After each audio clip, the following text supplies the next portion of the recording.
अस्सलाम वालेकुम वरहमतुल्लाहि वबरकातुहू। उम्मीद है आप सब खैरियत से होंगे। मैं मोहम्मद फ़ासिज़ाद। जो आज का टॉपिक है हमारा लोअर लिम्ब हमने स्टार्ट किया हुआ था। कल हमने लोअर लिम्ब के टॉपिक में हमने अपनी हिप बोन कंप्लीट की थी। हिप बोन में हमने इलियम, इशियम और पीबियस बोन पढ़ी थी, जो कि 3 बोनें मिलके एक बोन बनाती हैं, जो कि हिप बोन 2 होती हैं, एक राइट साइड की और लेफ्ट साइड की।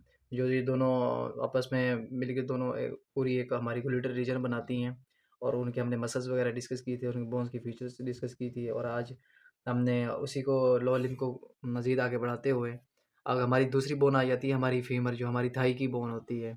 और ये जो फीमर बोन है, आपको मैंने बताया था लॉन्ग बोन की डेफिनेशन वो है जिसके 2 एंड होंगे और एक शाफ्ट होगा। आप देख सकते हैं, एक एंड ये हो गया, एक एंड ये हो गया, अपर एंड, लोअर एंड, एंड दरमियान में शाफ्ट होगी। ये हमारी लॉन्ग बोन कहलाती है और ये सबसे ज़्यादा स्ट्रॉन्गेस्ट बोन होती है और यही हमारी लॉन्गेस्ट बोन है हमारी बॉडी की। ठीक है? और ये इसी यही बोन हमारी तकरीबन वेट कवर करती है, बर्दाश्त करती है हमारी बॉडी का।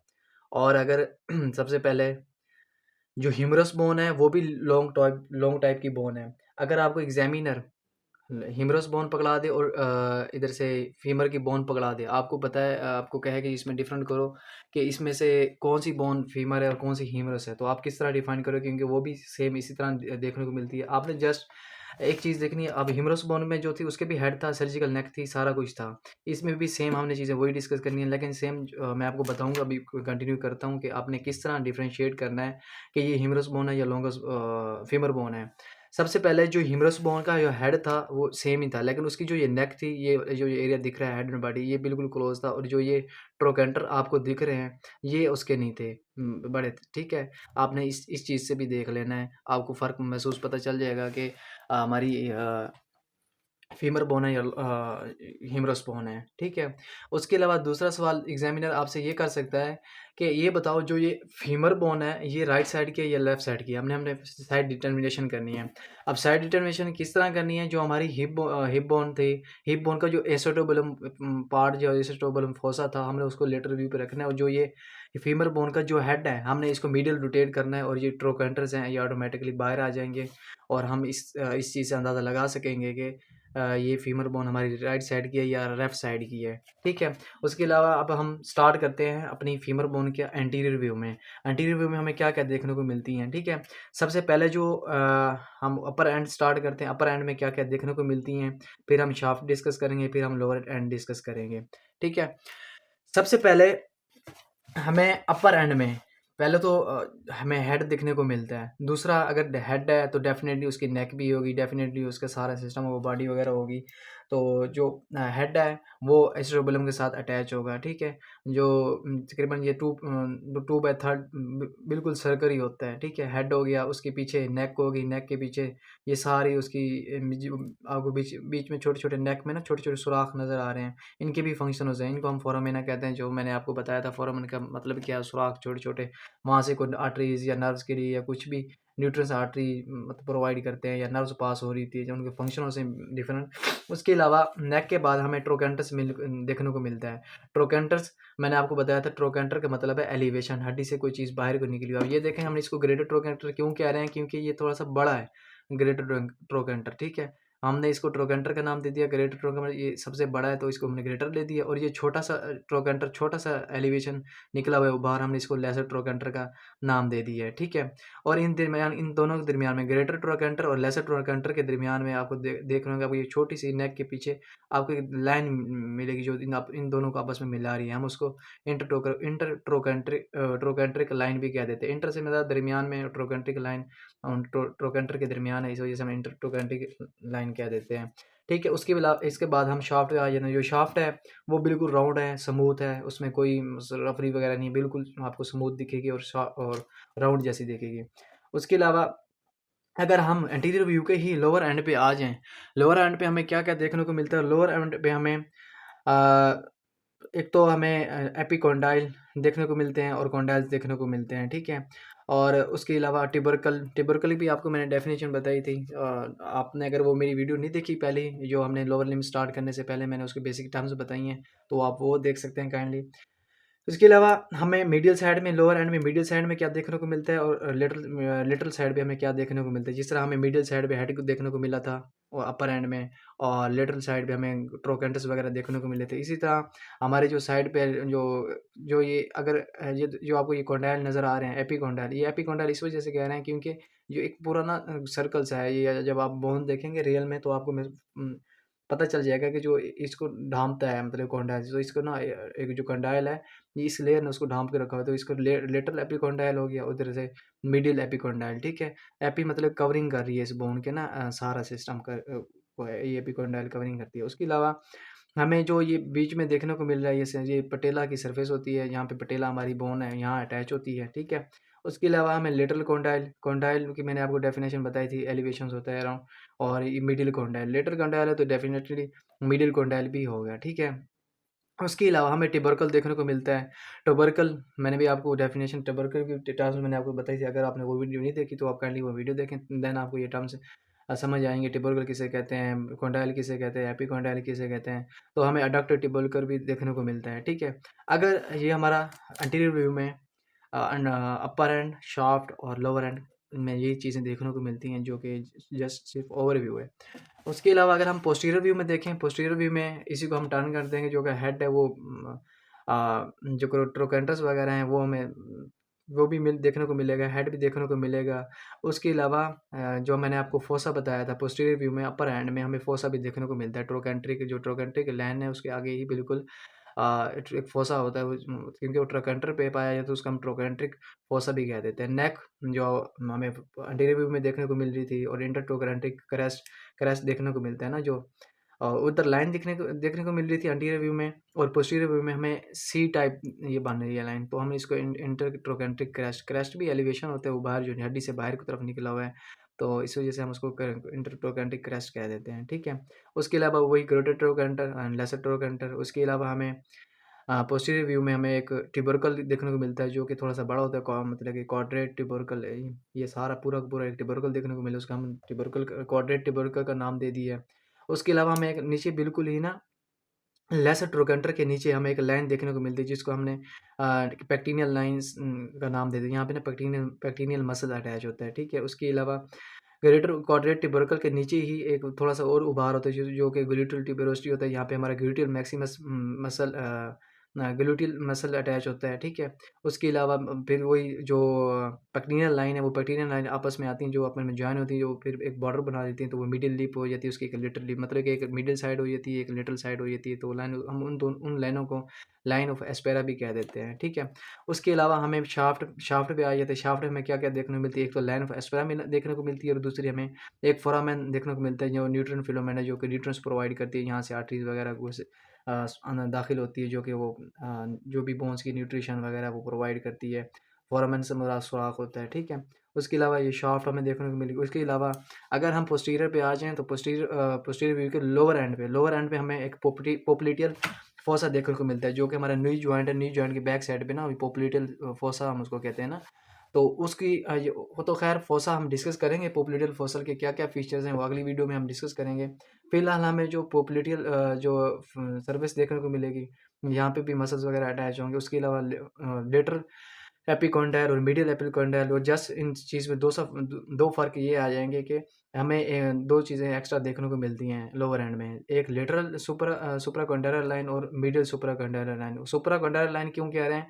क्योंकि कॉन्डाइल, ये जो कॉन्डाइल्स है ना, इनसे ऊपर को लाइन है, तो इस वजह से हम सुप्रा सुप्रा से मुराद ऊपर, अपर की तरफ। तो ऊपर की तरफ लाइन है, तो हमने एक लेटरल साइड पे एक मिडिल साइड पे है। लेटरल मिडिल जो आपको समझ आ रही होगी, और रह गई सुप्रा कॉन्डाइल, और सुप्रा कॉन्डाइलर की वो क्यों कह रहे हैं, क्योंकि ये जो एपिकॉन्डाइल्स हैं, इन कॉन्डाइल से ऊपर लाइन है, तो इस वजह से हम उनको सुप्रा कॉन्डाइलर का नाम दे रहे हैं। और बाकी वही जो हमने इंटीरियर व्यू में पढ़ा था, लोअर एंड में पोस्टीरियर व्यू में, लोअर एंड में वही लेटरल एपिकॉन्डाइल और मिडिल एपिकॉन्डाइल, और ये हमें नीचे कॉन्डाइल्स वगैरह ये आपको यहाँ पे वैसे नज़र आ रहे होंगे, लेटरल कॉन्डाइल। और मैं यहाँ पे आपको बताऊँ, जो मैं आपको यहाँ पे एंटीरियर व्यू में लोअर एंड पे एपिकॉन्डाइल क्यों कह रहा था। एपिकॉन्डाइल देखें यहाँ पे जो फ्रंट पे है ना, इनको ना ढाँपा हुआ था, ये चीज़ हमें नज़र नहीं आ रही थी, वो उसने कवरिंग की हुई थी, तो इस वजह से हम उनको एपिकॉन्डाइल कह रहे थे। अभी हम उम्मीद है आपको ये बोन्स की जो फीचर्स हैं ये समझ आ गए होंगे, और ये आपको साइड साइड डिटर्मिनेशन भी समझ आ गई होगी, और फीचर्स वगैरह। अभी हम डिस्कस करते हैं कि इन बोन के जो मसल्स हैं, वो मसल्स कौन-कौन से हैं, उन मसल्स को कौन सी नर्व इनर्वेट करती है? अभी हमने फीमर बोन डिस्कस की थी। फीमर बोन्स के हम मसल्स डिस्कस करते हैं। फीमर बोन्स के कंपार्टमेंट्स हैं, middle compartment and anterior compartment and posterior compartment. Anterior compartment में जो हमारे सामने वाले जो फ्रंट में जो मसल्स आते हैं, वो कौन-कौन से फीमर के साथ अटैच होते हैं, जो लेटरल लेटरल पे होते हैं, वो भी हम डिस्कस करेंगे। और पोस्टीरियर मिडिल साइड पे और पोस्टीरियर साइड पे हम डिस्कस करेंगे कि कौन-कौन से मसल्स आते हैं उन कंपार्टमेंट्स में। सबसे पहले हम मिडिल कंपार्टमेंट्स के मसल डिस्कस करते हैं। जो मिडिल कंपार्टमेंट्स के जितने भी मसल्स हैं, वो अडक्शन कराते हैं। अडक्शन मतलब कि टुवर्ड्स द मिड लाइन। अगर हमने पाँव हमारे मिड लाइन की दूर किया हुआ है, तो हमने वापस उसको अपनी मिड लाइन की तरफ जो लेके आते हैं मसल्स, वो अडक्शन कराते हैं। अडक्शन की अगर आपको ये मैंने पहली वीडियो में सारी टर्म्स आपको बताई हुई हैं। अगर नहीं पता तो आप काइंडली वीडियो देखें, तो आपको वहाँ पे सारी समझ आ जाएगी अबडक्शन किसे कहते हैं और अडक्शन किसे कहते हैं। ठीक है। उनकी आसान सी निमोनिक्स है मिडिल कंपार्टमेंट्स की मसल की। गोआ A3, जो गोआ है, जी से मुराद ग्रेजियलिस मसल, और जो ओ है खाली है, छोटा इसलिए मैंने लिखा है। और जो ए है, ए के 3 मसल हैं, ए के नेम से। पहला मसल है अडक्टर लॉन्गस। लॉन्गस से मुराद बड़ा, ब्रेवियस से मुराद छोटा। अडक्टर लॉन्गस और अडक्टर ब्रेवियस हो गया। और तीसरा मसल आ जाता है अडक्टर मैग्नस। अडक्टर मैग्नस क्यों कहते हैं? अडक्टर मैग्नस इस वजह से कि इसकी जो शेप होती है वो मैग्नस जैसी होती है।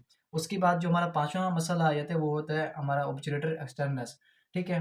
अभी हम डिस्कस करते हैं, ये हमने मिडिल कंपार्टमेंट के मसल्स हो गए। अभी हम डिस्कस करते हैं पोस्टीरियर कंपार्टमेंट। पोस्टीरियर कंपार्टमेंट के कौन कौन से मसल्स हैं? उनके उसके सिर्फ 3 ही मसल्स हैं, जिसकी निमोनिक्स है बोस। बी बड़ा, ओ छोटा। ओ का कोई नेम से नहीं है, और एस मैंने 2 बड़े लिखे हुए हैं, जो कि एस से 2 मसल्स बनेंगे।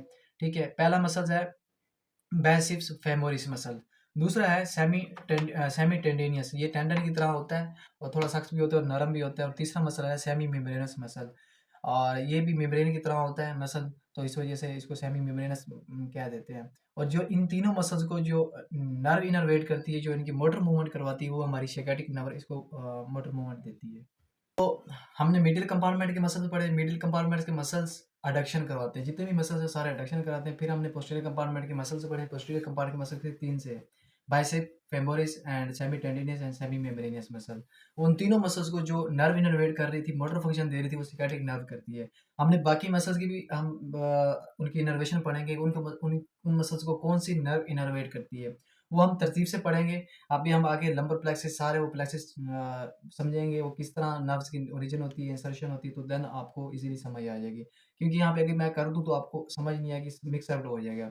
तो मेरी कोशिश है कि जितनी भी मैं आसान वर्डिंग में, आसान ईजी प्रोसेस में आपको समझा सकूँ, ताकि आपका इंटरेस्ट हो। और मैंने चैनल का नाम भी इस वजह से रखा है स्पेशल शुगर एनाटॉमी। इसकी वजह ये है कि एनाटॉमी ऐसा सब्जेक्ट है, या समझ आ जाए तो समझ आ जाती, नहीं है तो फिर दिमाग से ऊपर से गुजर जाती है। तो इस वजह से मैंने स्पाइसी शुगर रखे। इसके 2 लफ्ज़ हैं स्पाइसी, मतलब कि कभी मीठी बड़ा, कभी कभी ना तंग होके पड़ता है, कभी कभी मीठा, तो पढ़ने में अच्छा लगता है। तो इस वजह से मैंने ना ये रखा नाम इस अपने यूट्यूब चैनल का। तो अभी हम स्टार्ट करते हैं एंटीरियर कंपार्टमेंट के ना मसल्स। एंटीरियर कंपार्टमेंट के मसल्स कौन कौन से हैं? एंटीरियर कंपार्टमेंट मसल्स की जो निमोनिक्स है, V3S2 rest in peace, RIP। V3 से क्या मतलब है कि जो वी के हैं, उसके वी से मतलब 3 मसल्स होंगे। और V3 से मुराद वी के नेम से 3 मसल। S2 इससे मुराद एस नेम से 2 मसल्स होंगे, और आर का एक ही होगा, आई का भी एक होगा, पी का भी एक मसल होगा। अब हम बताते हैं कि V3 के मसल्स कौन कौन से होते हैं। V3 के 3 मसल्स हम डिस्कस करते हैं: वास्टस मेडियालिस, वास्टस लेटरालिस एंड वास्टस इंटरमीडियालिस। और ये 3 मसल्स V3 हो गए। वास्टस से मुराद होता है लॉन्गस, चौड़ा और बड़ा। ठीक है। चौथा मसल्स हमारा आ जाता है इस आर का, रेक्टस फेमोरिस। इस वजह से मैंने इसको इकट्ठे निकला इन चारों को, जिसकी मैं वजह बताता हूँ क्योंकि इन चारों को मैंने क्यों इकट्ठे लिख दिया है। रेक्टस फेमोरिस, जो ये चारों मसल्स इकट्ठे होते हैं, कंबाइन होते हैं, और ये टेंडन कहलाते हैं। और इनको हम क्वाड्रेटिस, इन चारों इकट्ठे मसल्स को हम क्वाड्रेटिस फेमोरिस भी कह देते हैं। क्वाड से मुराद होता है 4, रिसेप से मतलब है tendon, and femoris quadriceps femoris. इन चारों मसल को हम इकट्ठे क्वाड्रिसेप फेमोरिस भी कह देते हैं। उसके अलावा हमें एस के अब मसल्स पढ़ते हैं कि एस से 2 मसल्स कौन-कौन से हैं। उसका एक पहला मसल है सर्टोरियस मसल्स, जो कि ये सबसे ज़्यादा लॉन्गेस्ट मसल है हमारे एंटीरियर कंपार्टमेंट में। दूसरा हमारा जो है मसल्स मेजर श्वास मसल्स है। ये श्वास मसल्स किसी में पाया जाता है और किसी इंसान के अंदर नहीं पाया जाता, ठीक है। और इसके अलावा जो इलिस्कस आई से है, इलिस्कस मसल्स हो गया, जो कि ये इलियम बोन के साथ भी अटैच होता है, ठीक है। तीसरा हमारा जो आखिरी हो गया हमारा पी से पेक्टिनियस मसल। ये हमारे एंटीरियर कंपार्टमेंट के जितने भी मसल्स थे, ये टोटल हमारे 5, ये 5 3 8 इसके थे, और मिडिल के भी 3 2 5 थे, ठीक है। और इसके अलावा जो हमारे पोस्टीरियर कंपार्टमेंट के मसल्स हैं वो जस्ट 3 थे। तो हमने मसल्स पढ़ लिए हैं, आज का इतना ही टॉपिक तक काफ़ी है।